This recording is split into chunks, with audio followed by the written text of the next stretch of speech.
You ask any preferences of graphics card, AMD, NVIDIA, Intel. Personally, I used to always use NVIDIA, but frequently ran into problems. I have an AMD 7900 XT, currently no issues so far, no experience with the Intel cards. So as I mentioned in my regular video, I was a technician. I have a technical background. I've never really had any issues with anything, but I've just used NVIDIA out of habit.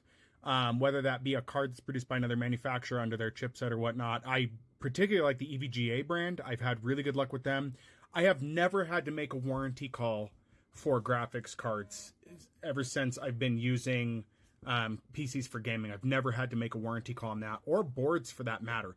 And I want to reiterate here how I've done builds really cost effectively. I have a Dell XPS 8300 from 2011. And that machine is doing pretty good. I'm running a 1050 Ti right now. That's an EVGA card. And I'm still playing modern games. Granted, it's struggling a little bit, and that's why I'm going to get to my last upgrade, which will be a 1060. The 1060 is the last card I can use. Then I'm going to put in, I think it's a 1060. I may have that wrong. I'd have to look it up. I have one more card I can use, but it's a GTX. And the primary reason I can't upgrade more on this board is one, processors part of that, obviously, because you have to have the right processors cards. And also, this machine is not TPM compliant, and a lot of the security features aren't there. So as I've read, some of the cards that are out that would work with this machine can't because the board doesn't support security features, which I think is kind of ridiculous. Mainly, it looks like my my XPS 8300 cannot run anything with an RTX designation and can only run the GTX. As far as I can tell in the write-ups, it will not work.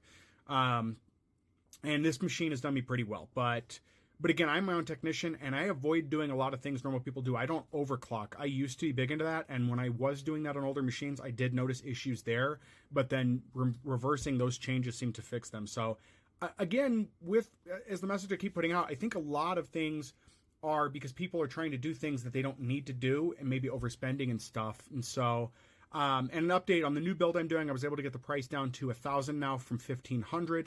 That's by watching prices kind of fluctuate and looking at different manufacturers, stuff like memory, SSDs, NVMe, stuff like that. So no, it's not really related to here, but just putting in there. But no, I've always had luck with the NVIDIA stuff.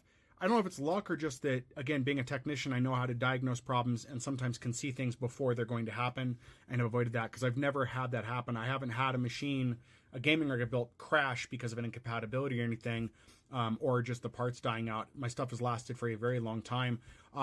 For this desktop that I have now, this 8300, I'm not buying a card brand new at this point. I'm going to buy one used. And I'm going to try two different cards. One is severely discounted at $50 that I'm looking to get. The reason being is because it was from a mining rig. And I know a lot of people are like, oh, there's high mileage on there.